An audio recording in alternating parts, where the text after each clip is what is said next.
Broads Media.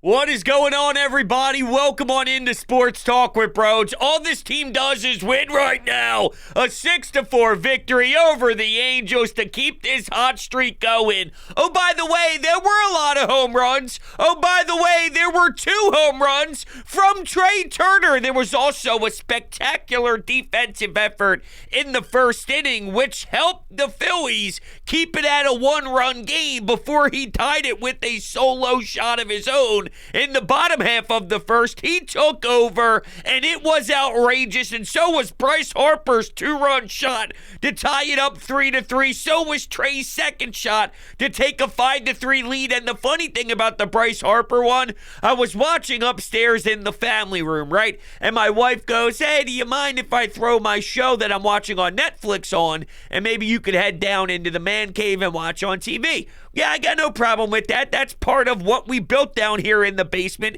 is an area for me to lock in. There's 3 TVs on the wall. Whenever I need to, I'll go down. So fine, by all means, absolutely, no doubt about it. The second I turn on the TV, I'm telling you, the ball and the bat made contact, and I watched it fly into that incredible pink-purple sky, and it was the exact timing of me heading downstairs. Thank the Lord I didn't miss it, because I would have been pissed. I would have been aggravated if I had to see that for the first time on Twitter by the Phillies Twitter team pumping out the content. No. I need to see that with my own 2 eyeballs live. And whoo! Good thing I did. Look, Taijuan Walker, I have no idea what to say other than he gave us a very Taijuan Walker-like performance. 5 2/3 with 8 hits,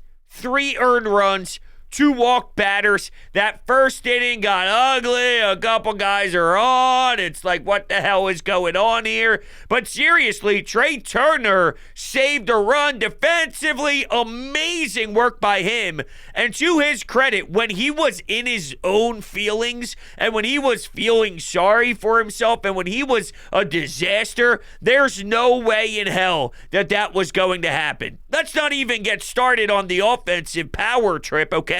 Let's not even talk about all the runs that he produced today. I'm talking strictly that first inning. And if that first inning is 3-0, if that first inning is something different, I don't know. You would like to think that this team rakes and will be just fine. And who knows? You know, late, you need some added insurance because Mickey Moniak, of all people, has 3 hits on the day. The one was the stupid bunt. I don't know why he bunted, but whatever, he bunted. He did have 3 hits and an amazing catch out in center field. Oh, Mickey Moniak. Oh, making the Phillies pay, huh?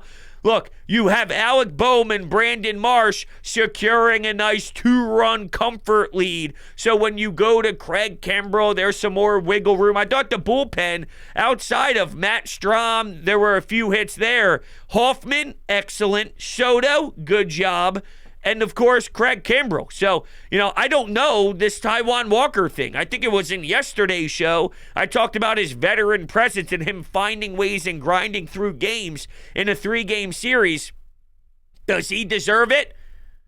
I don't know how I feel about Lorenzen. Ranger, we're seeing highlights on the broadcast of him pitching to Pache and him pitching to Garrett Stubbs. So there's not a lot of confidence in me right now in him.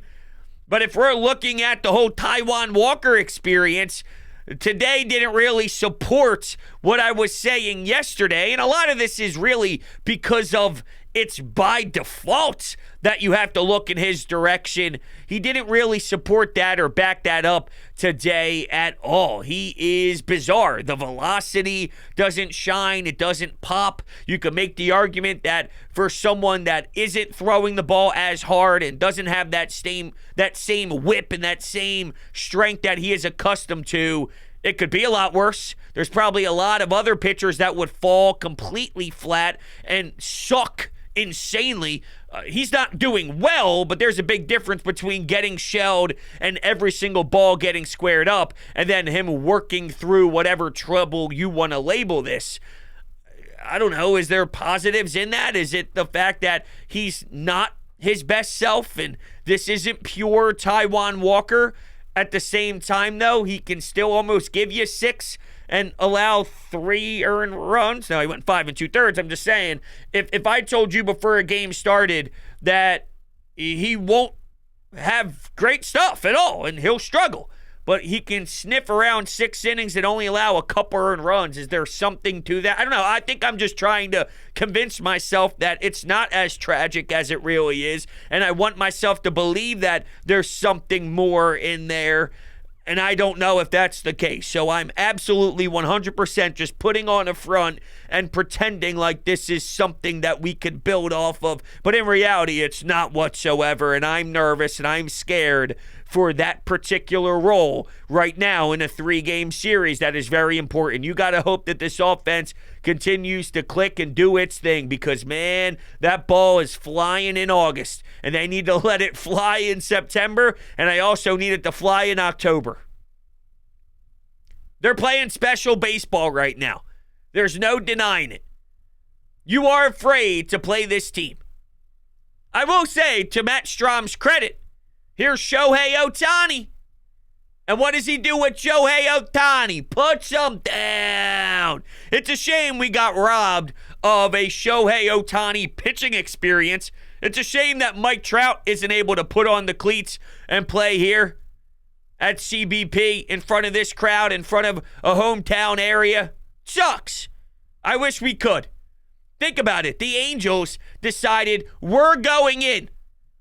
We have the mindset of let's go win something. Let's go do a damn thing. Since they committed to that at the trade deadline, it's been a disaster, dude. It's been awful.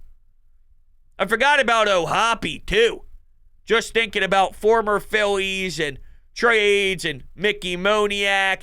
You get stuck behind a JT Realmuto, though, and it is what it is. You move those type of pieces. But I digress. O'Hoppe, Moniak, those names have already been mentioned way too damn much when it's all said and done. It's absolute garbage that we're 7 minutes into recapping the 6-4 victory, and those names are thrown around.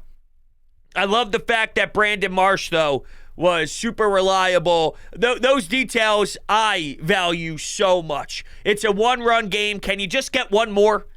And you still may win the game with just a 1-run lead. But it does change the perspective and the approach when you are the opposing team.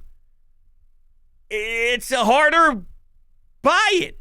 It's a harder hill to climb. One guy getting on base in a 1-run game is a lot different than one guy getting on base in a 2-run game. You have to make up more ground. And mentally, it definitely puts a different level of taxing. It's taxing when that's the case. You have to do more. There's 1 inning to go. There's 3 outs. We've all seen plenty of innings when a team puts up a crooked number. It's not impossible, but sometimes I think you overdo it. You have to make it happen in one swing. Well, you have to make it all happen in one swing, and you're asking them to do more. In the long run, you're going to be in a lot more successful positions because Alec Boehm can smoke a double, and then Brandon Marsh can deliver.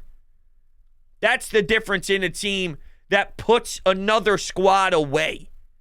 The little addition. The little bit of separation. Great teams can do that nightly. And this team right now, their approach at the plate is beautiful. They get it. How many times have we watched them compete? And I guess air quotes is fine to utilize when saying compete. And they look lost at the plate. Prime time hitters.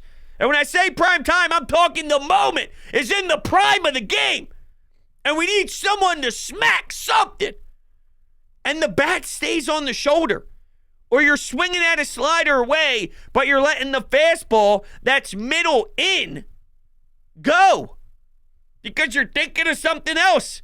Because you're up there guessing. You can't see the ball lead the fingertips, and you're not getting a good vibe on the mechanics.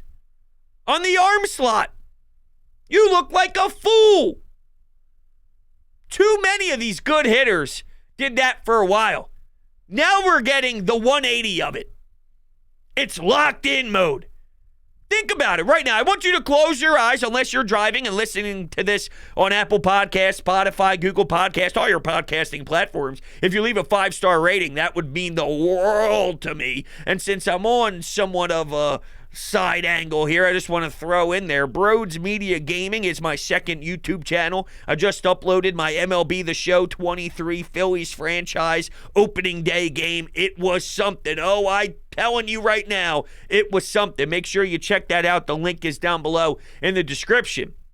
But I want you to visualize what Bryce Harper did to that baseball. I want you to think about what he has transformed into in this month. The guy's a killer. There's something in the air that matters more right now. And because it matters more right now, he knows he's got to put the team on his back. He's strapping up for this back run, and it's all on his shoulders to set the tone, and it's about to happen. It's not about to happen. We are currently in it. We're in the thick of it, and he's going off. Ties it up 3-3. You go down 1-0. Now it's tied 1-1. Trea Turner. And don't forget that Trea Turner kept it at 1-1. You fall down 3-1. You tie it up 3-3. Then you take the lead and explode. It doesn't matter if they fall down and fall behind. Quite frankly, they have lost the lead, or I guess it's not really losing the lead, but when it's a tie game, they fall behind early, and there's so much time left. Nobody's panicking. We got 8 innings to go. Sometimes we even got 9 innings to go. Got 9 more at-bats. 9 more innings of at-bats. Not 9 more at-bats. 9 more innings of at-bats. They have the mental fortitude. I brought up the Angels, right? And I said that one extra run out 6-4, it probably affected them. Well, in the Phillies case, just to show you how much they do believe in themselves and how much they know that they could win any ball game, that wouldn't. They know how to stay within the moment. One swing at a time, one pitch at a time, one at-bat at a time. Let's rally. Let's string things together. Well, why do you think you could do that? Well, hold on a second. Let me just look at what we've done to this point. I got plenty of examples. That's how you know that this team is great. That's how you know that they can truly be a special group. All right. With that, let's run it. Let's kick it. Let's do it. Let's listen to you all out there on the phones. Re-win, bros. Man, I want to talk about one thing. This whole Trea Turner situation. I know a lot of people had different opinions about the ovation beforehand. And I'm not saying I was totally locked in on it, but it's just special, man. Like, so many people came together and just felt like the heart of the city needed to get behind this guy. Like, this was a guy that just needed everybody to come together and say, we got you, man. Like, so many people felt it, and look at what has happened. It's incredible. We are seeing a beautiful story just unfurl itself in front of us, and man, it's incredible. Go Phillies. It changed everything. Don't let anybody tell you otherwise. That changed it all. And what I won't appreciate, or what I won't understand maybe is the best way to say it, is everyone who, I guess, wasn't on the side of giving him a standing ovation because we just need to react to what they're doing, and because he was playing poorly, then you need to react accordingly and maybe not just boo him, but there's no reason to stand up and clap for him. This is what I'm going to say, all right? Because I can't stand the fact that the ones that hated the move say, well, how come Aaron Nola doesn't get one? How come JT doesn't get one? How come Nick didn't get one last year? It doesn't matter. It's just about the feel-out process. This time, it felt right. You have an LA guy. You have a guy who played for the Dodgers. I'm just saying, like, that's his style. His style isn't really, and I love Trea Turner to death, but he's not like a blue-collar Philadelphia grind guy. He's got a different personality. See, the way Nick comes off, just based off of the way he handles himself, the way he stands in front of his locker, the way that he has his press conferences, the way that he's willing to make certain statements, his personality, it doesn't really smell like he needs something like that. And he was going through a rough time, and you could tell that he was in his own head. And I'm not telling you that it probably couldn't have helped. Maybe it could have, and maybe we read that wrong. But it is a case-by-case study. And if you do it for everybody, then it loses the power. If every time someone struggled, we did that whole shebang and we did the whole thing, and JT Realmuto right now at the plate deserves a standing out. If you do it for everybody, then when this moment happens, it doesn't have the same level of impact. It gets watered down and it's oversaturated.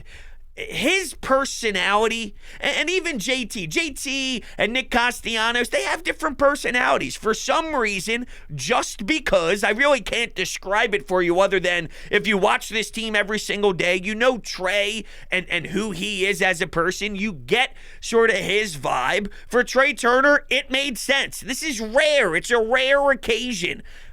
I'm sorry, but just because it worked for him doesn't mean that everybody else and their mother who once had some rough times needed something similar.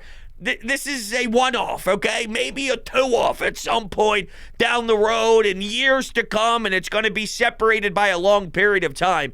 It worked 1,000%, but I hate the, well, what about people? What about this guy? What about that? Okay, sure, that happened, but why not X, Y, and Z? That's irrelevant to me. They have to figure it out on their own. They carry themselves a different way. They've made remarks differently and had their backs up against the wall and felt, I guess, a certain type of way about people in the past and made public statements, and they have different ways of going about business. For Trea Turner, as a city, we recognized in the moment that this made the most sense, and we were right with that assessment, and it absolutely changed this whole entire thing, and you could tell that he feels the love, he feels the support, and he's here for a long time, and he's making a lot of money, and he earned that contract today, damn it. You know Dave Dombrowski and John Middleton is somewhere smiling, maybe smoking tobacco, all right, utilizing those products there, John Middleton, having their feet kicked up somewhere, having a cold beer too, and just acknowledging, that's right, Trea Turner hitting 2 bombs, and Trea Turner using that glove. How about Trey on the final play of the game when he throws it over to Bryce Harper? What the hell was that play by Bryce? Kept the ball in front of him, lunged at it, whatever that was. You know, it was awkward as hell, but damn it, just make the play. That's all that matters. Let's take the next call. Trea Turner going yard tonight. Solid all-around game for Trey other than the last throw, but we'll give him a mulligan on that. You know, the Angels are out of it. This is a team that you got to handle your business against, and the Phillies did. You keep Ohtani in check, and they should win this series, despite what Mickey Moniak did tonight. You know, solid win for the Phils. I mean, it's been, you know, the atypical type of win lately. Give up a run early. Starting pitching does well, keeps you in it. Bullpen, solid. Kimbrel closes it, and the power comes through in the middle portion of the game. Get the win tomorrow to at least ensure a series win, and that's what you're looking for. Keep stacking wins, keep winning series. Mickey Moniak did get a triple, too. Oh, it makes me sick. Good for him, though. All jokes aside, he has a little something going. All right, good for him. A little bit better. The power number, some home runs. Good for Mickey Moniak, for whatever it's worth. Now, when Sean starts breaking this thing down, there's one thing that I'm thinking about internally, right? And it's the fact that this team is so hot, and this team is raking so much that we are currently in a position, and I just want all of us to appreciate these moments because there are the highs and the lows throughout this season.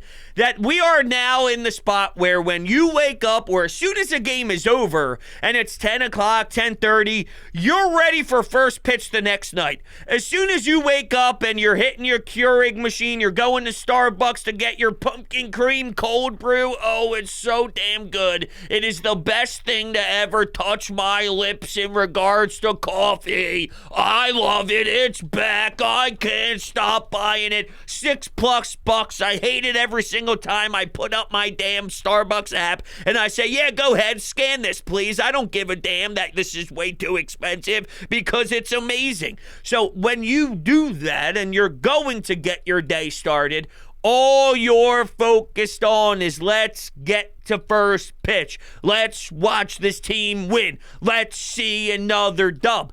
It's nonstop. It's always on the brain. It's all I think about.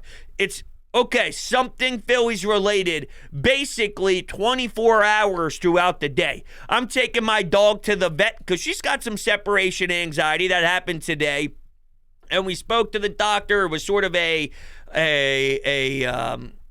meeting for them to, I don't know. I don't know the right word I'm looking for here. There's a specific word, and they check to see what she's like, and they hang out with her in the room for a little bit or whatever.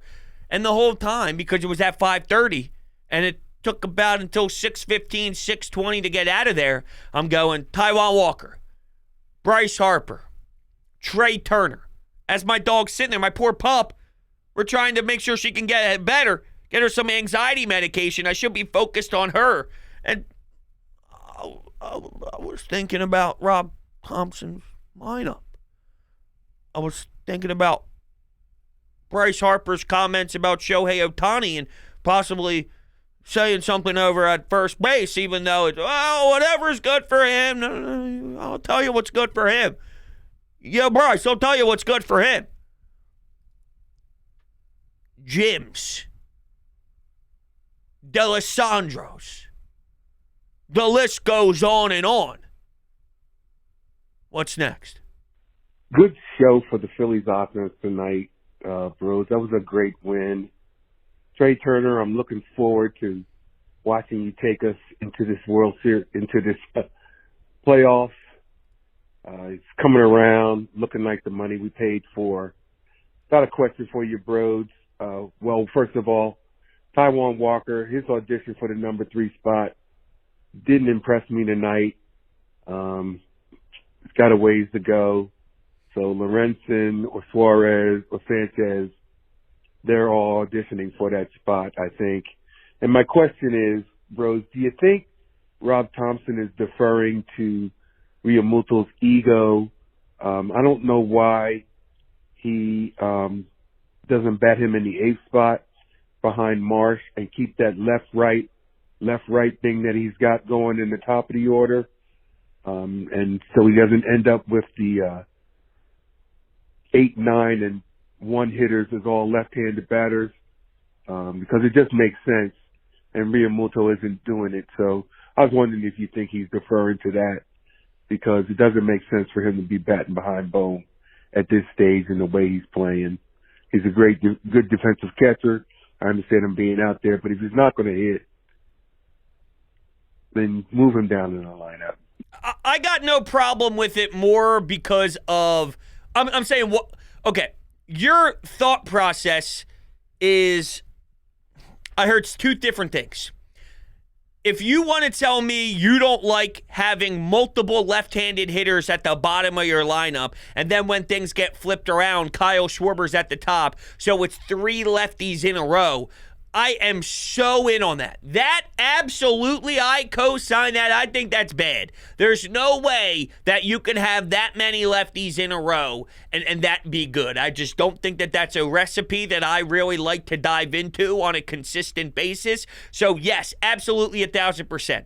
Now, in regards to if he's batting 6, if he's batting 7, and he's struggling for a little bit of time outside of the left, right, and it's like, Rob, move him down, move him to 8, move him to this, this, move him to that. Just because he's not hitting well? Well, I don't necessarily do it just because he's not hitting well. I did the same thing with Kyle Schwarber. When Kyle Schwarber was in the down spurts, he's my leadoff guy. I want to ride with him. When certain guys have their troubles, I want them, for the most part, okay, at some point it gets so bad, and we are getting close with JT Realmuto to consider that part of it, but he hasn't hit that ugly. Like Trea Turner bad, Nick Castellanos bad. JT is flirting this season with some spots that do resemble that level of ugliness, but for me, you can absolutely 1,000% mention 3 lefties in a row.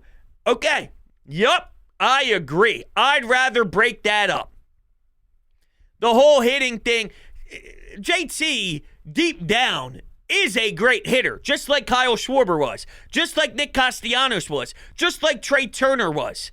If you want to buy into that as a manager, especially with Rob Thompson's DNA and how he likes to go about things, I can't knock him for that level of it. So I know I kind of played with the line there. It sounded like you had 2 different thoughts. One thought I disagree with, the other thought I agree with. All right? We'll wrap things up here with Mike. Let's go Phil! Let's go Phil! Go Phillies!